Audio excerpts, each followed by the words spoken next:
In June of 2023, 5 family members and good friends set forth on a journey to learn more about their granddaddy, their great uncle, and their dad. That certainly happened on that hot day in June. But what also happened, those 5 individuals got to learn more about each other and got to reflect on their Kentucky roots.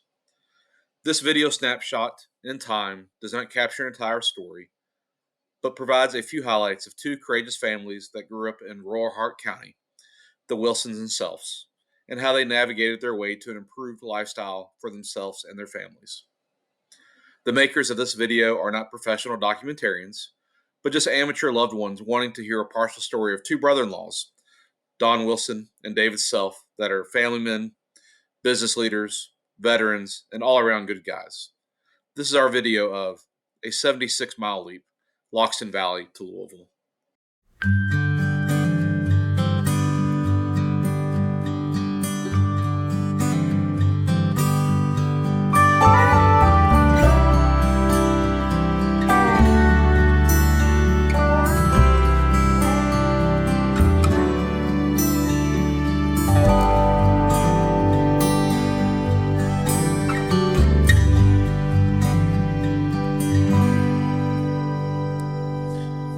Our first conversation stop takes us to Munfordville, the county seat of Hart County.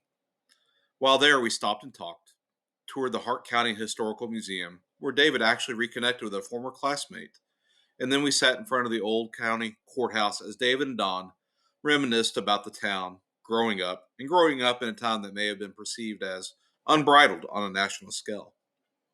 Hart County was formed in 1819 and is named for Captain Nathaniel G.S. Hart, a Kentucky militia officer in the War of 1812. Hart County's current population is 19,000, and when David and Don were growing up in the 40s and 50s, the county census was approximately 15,000. The Battle of Munfordville, a Confederate victory, was fought in the county in 1862 during the American Civil War. There are several famous people from Hart County that include basketball superstar Tick Rogers, baseball-playing Doyle brothers, Thomas J. Wood and Simon Buckner, 2 Civil War generals who fought for the Union and the Confederacy, respectively, but who were friends when they were growing up in Hart County. And of course, also from Munfordville is world-renowned sports bettor Billy Walters and internationally known saxophonist Homer Louis Boots Randolph. Let's hear David and Don reflect a bit. Now, how often did y'all come into town when you were kids? Like, was it a big deal to come into the town square? It was a highlight of your life. Saturday, like I say, there would be cars all the way up and down there on Saturday. Saturday night, you couldn't walk up and down the streets. Had a little theater right over there. Yeah. I don't know if you want this or not. Historically, the blacks had to sit in the balcony at that time. Well, I think it's important to note with your all's era, like, let's talk about racism. Like, how did that, y'all been from? We were one of the first schools to integrate. Don had already graduated, but they just closed the black school over in, Perryville? Yeah. Not the Civil War Perryville, Hart County Perryville. Yeah, and they just switched schools and came right over and they never noticed the difference. We had one half black in our school. His name was Penny, and he was a good friend. When y'all observe racism, was it more parents and grandparents, where that just still trickled down from, or is it? My dad was the least racist person I ever knew in my life. Yeah. When I was in Augusta, you'd walk down the street and the blacks would jump off the sidewalk and let you pass. That's Now that was while I was in the military. Mm-hmm. But they would jump off the street to let you walk by. That's the Deep South where you're at. Yeah. I mean, that was in Deep South. And the best food I ever had in my life, our train stopped and these blacks got on the train and sold us a chicken dinner for $1. But it was good. Boy, they knew how to cook that chicken, you know. So what were some things you guys did when you came to downtown? You all mentioned the pool hall, and what were some other stuff? I used to live in that pool hall. Did you? Now, did you live on that one over there on that side of the road? Yeah. That was the upscale pool hall. And one day we all skipped school and was in there, and the school principal came in and we saw him coming and we all got under the pool table. Was that Mr. Bucket? Right. His wife was the first grade school teacher, Mr. Bucket. Yeah, she smacked the hell out of me one day for doing too much work. You believe that, Sky? She whooped me because I did too much in the workbook. So did your all's families, did the Wilsons and Self know each other pretty well, or was it from through school mainly? Through school. Through school. So that's where you and Nana originally met? Anna lived right down the street from me. Best thing I ever did in my life, to marry Ann. Down the street. You guys ever get Y'all go see the street. And it's improved now to what it was when we were there. Yeah, the hill that we're going to go down into Logsdon Valley. Yeah, we're going used to to be steps, like stair steps, and they finally fixed it. But you couldn't drive on it hardly. Mm-hmm. You had to just go real slow, and or it would get your oil pan or tear your car up. You know. So, do you remember the family that was in that, where the lady said she lived now? That one first house on the right. I mean, that was like a. It was like a plantation type setting. Yes, it was. For, you know, beautiful home. Yeah, I mean, it was fenced, you know, was it I wrought never- iron fence or something all the way around the stone? Yeah, I never It was- was it's in the still house, there. but they said all the interior walls would open up, and they used to have dances in the house. Did you guys ever come up here and get in trouble? Having too much fun? No, my uncle was sheriff. He wasn't the one that locked himself in. No. Used to sit Uncle right Howie there got all him in day trouble long for waiting for over. somebody to do something bad. Used to sit on a bench. let the game come to him. Yeah. Like I say, we had WLOU Day, and it was really be packed on that day. Of the radio station would, you know, sponsor a lot of free stuff and all that. But seriously, today's Saturday, and you could not walk up and down that street. There'd be so many people. I know one day, I was like 9 years old, and this woman was in front of me, and it was that crowded. And I grabbed her, I said, "Mama." She turned around, it wasn't my mother, it was somebody else. I said, "I'm sorry." I said, "I thought you were my mother." How would y'all get, I mean, did y'all have one car per family? Or how would you get into town? Friends? Well, they had, nobody in our family had driver's license, so we rode with Mom's uncle, or Mom's brother. It's the only way y'all could get to town was him, right? Yep. That was it. And only on grocery though. And her mother, his mother, used to sell eggs and buy groceries. Didn't Had she? the cat, well, sold eggs and returned butter. Yeah. Mall self used to candle the eggs. You have to candle the eggs, so you didn't want to sell them as little chicks in them. You get double protein if a chicken was in it too. Would have had to charge them.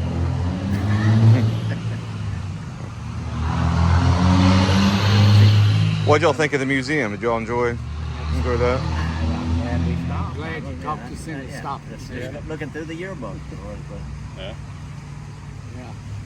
I had And met never a been in classmate there. that we I didn't know had each never other. been in there. I noticed some in there that I had totally forgotten. So did both of y'all, as soon as you graduated, did y'all look to leave Mumfordville Yep. pretty quickly? Yep. Talk a little bit about that, to move to Louisville. What was that Well, like? It was great because I had Ann with me. Yeah. She went to Louisville with me. We got together. We went to Louisville. And I stayed with my aunt. And Ann stayed with her sister. Because y'all weren't married at that point yet, No. right? No. June 1958. I remember that because I got slapped on that day. Marge slapped you, didn't she? Why'd you get slapped, Dad? I was being a kid. You're 11 years old. Yeah, she wanted me to sit still. Yeah. She was putting sugar water in my hair. You know? That gets your attention? Her slapping you? I don't know. It made Ann mad. and that's one of my things I'll probably never forget. She slapped Ann too. Yeah. And I think Ann told her you do that again. I'll do it. Right. Yeah, Ann said you never do that again. I'll do it. When you all moved to Louisville, did it take a while to get adjusted to a bigger city? Took about 5 minutes. 5 minutes. Well, see, Ann used to go up and work during the summer. She'd Okay. stay with Juanita during the summer, and she'd get a job, and, because we were poor, and she'd make some money. And if it hadn't have been for Aunt Juanita, Ann might have dropped out of high school. She would have. That was going to be my next question. If y'all had any specific things about Anita, that I know she helped everybody. She She helped the whole us. family. She helped blazed the whole trail, right? family. Deli and Ann was so young, he didn't pay her nothing. And she scrubbed those pots and pans, and when the inspectors came around, he would hide her so they couldn't see her. But she worked child labor, huh? butt off, and he didn't pay her nothing. And But she was glad to get it. He had a daughter that would come in, and she was much superior to Ann, you know. I mean, she looked down at Ann. Yeah. I think you said something one time that you all would borrow money from Anita and then give it back and then At the borrow end it of the again. week. Yeah. You were just in a cycle of that for a Right. long time. Well, now you lived with Ann. I mean, with Juanita. You and Ann lived in that 2-story house there on Harvard. For a while. Right. And And we I was paid telling $90 a month, and I thought that was awful. Because I was telling Scott that we moved Juanita a few times and just carried the furniture across Right. the parking lot. And we lived in 3 houses on that corner. Yeah. All 3 right there on the corner. She lived in 4, and then she lived on 1 across the parking lot Yeah. upstairs. So they'd get on me when I'd go up to visit. I'd have a basketball, and I'd be bouncing the basketball. So did you move up to Louisville right after high school as well? Or did you go to the military? About serving? And the service. I probably took 2 months off after got out of the service, and after that I got a job in a meat packing company and moved to Louisville. Do you all remember running into something when you moved to Louisville early on that made you second guess anything, or you felt like you were in over your head? For a couple of years, I regretted it. Yeah. My uncle he was well off in Bowling Green, and I always thought about going down there working for him, but it just never worked out. But I didn't like Louisville when I first went up there, because Yeah. I was broke. Yeah. But jobs were easier to get at that particular point in time. They wasn't great jobs.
Both Don and David are both proud Army military veterans serving in the 1960s.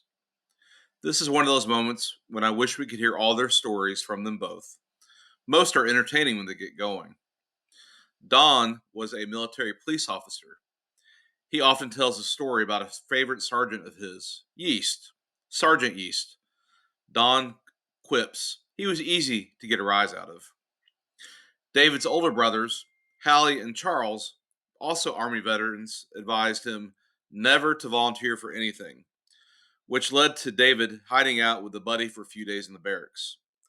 They even tried to get him to be a helicopter pilot over in Vietnam, and he was like, I don't think so.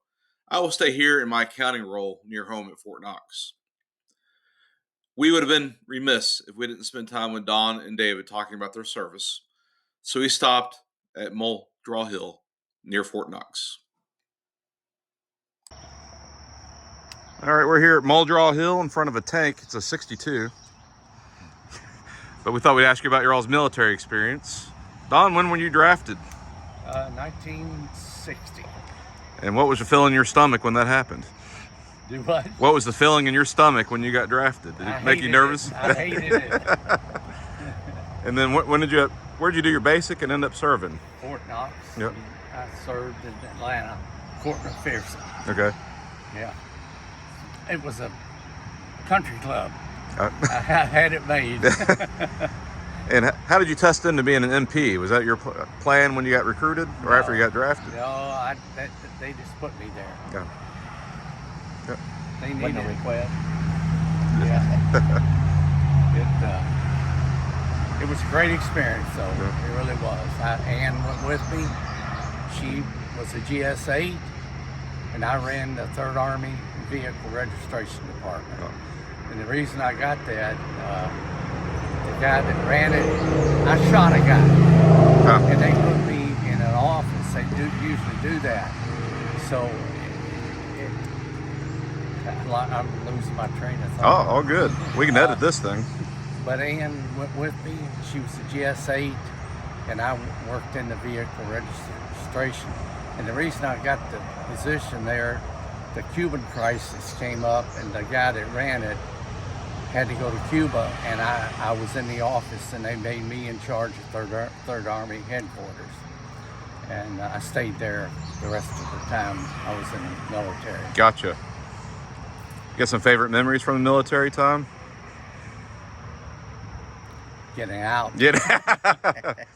You always told a funny story about one of your drill sergeants. Was your drill sergeant East? Yeah, Sergeant East.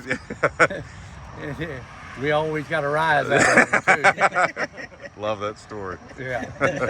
Tell the story about guarding those prisoners that you told me and Nathan that day. Oh, yeah, I first went there, they put me on guard duty, and I had this crew and put them out on the golf course, and the provost marshal drove a Vespa motor scooter, and you could hear him coming for miles, and we were off in the woods.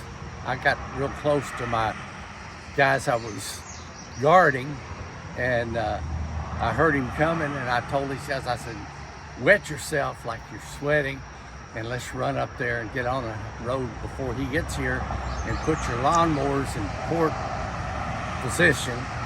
So he pulled up beside of me, and he said, Corporal, you don't have to be that hard on those guys. And we were hid in the woods, and we heard him coming. So that was a funny time. Yeah. Then another time we was out on the golf course, and he played golf every day, the provost marshal. So we were off in the woods again, and here comes this golf ball. We had no idea who hit it, and I told this boy his name was Scroggins. I said, go up there and put that in the hole.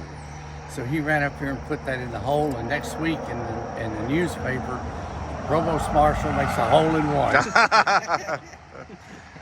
What was your rank when you got out? Corporal. Oh, it was corporal? Yeah. Okay. Yep. They would have made me sergeant if I'd have stayed 6 more months, but I said, no, I'm going home. Yeah. And you were between wars, right? Yes. Yeah. Vietnam was just heating up. Okay. I could have very easily gone to Vietnam. Mm-hmm. Yeah. All right, Dad, we'll move over to you. Same question to you. When were you drafted? 1966. That was not a good time to be drafted, was it? No. August the 29th is when I was inducted. Yeah. Same question to you. Like, what was your reaction, and how did you even find out back then you were getting drafted? They mailed you a letter. Mm-hmm. And my reaction is there was claw marks on the door when I left. You would see them now, but the house mark. Oh, no, I get it. Yeah. And I got out August the 28th, 1968. Yeah. And then what was your, what all did you do in the military? I was a payroll clerk.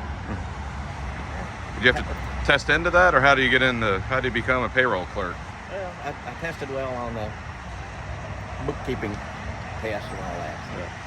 So saved me a trip to Nam. Yeah. Now, you told a story once that they asked you to be a helicopter pilot. Do you regret not doing that now? No, not at all. I had two brothers, and they both said don't volunteer for anything. They did. And as I understand, helicopter pilots are some of the fastest people to die over Yep. there. Yep.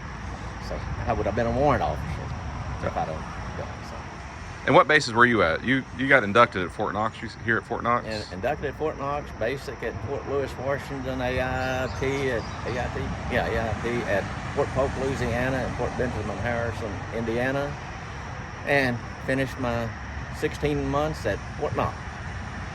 Went home, back at home every day. So you could almost commute in? They were fine with that? Well, no, they weren't fine with it. It was open base, and I just rolled the dice.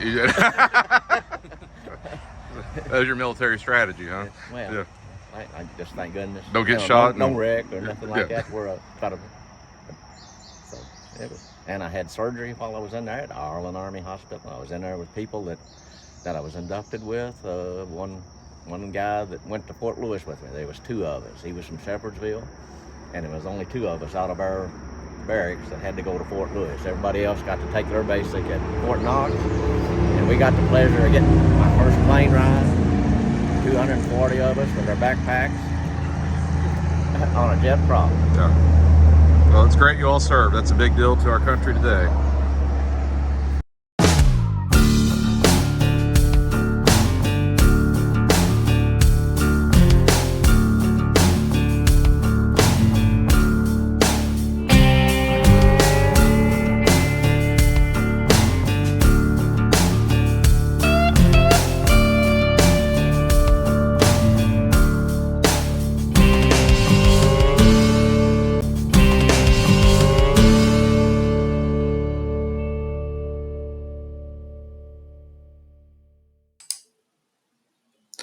This concludes our short story about the Wilsons themselves. We certainly have more video to share, but thought we would just close out with a series of photos to go down memory lane as well. We're grateful to David, my dad's self, for helping out in this video and telling his story, and to my Uncle Don Wilson, for telling his story too. Stephen Wilson and Skylar Wilson are great friends and cousins, and this has been a blast to make this with them. So here are a few photos as we shut it down.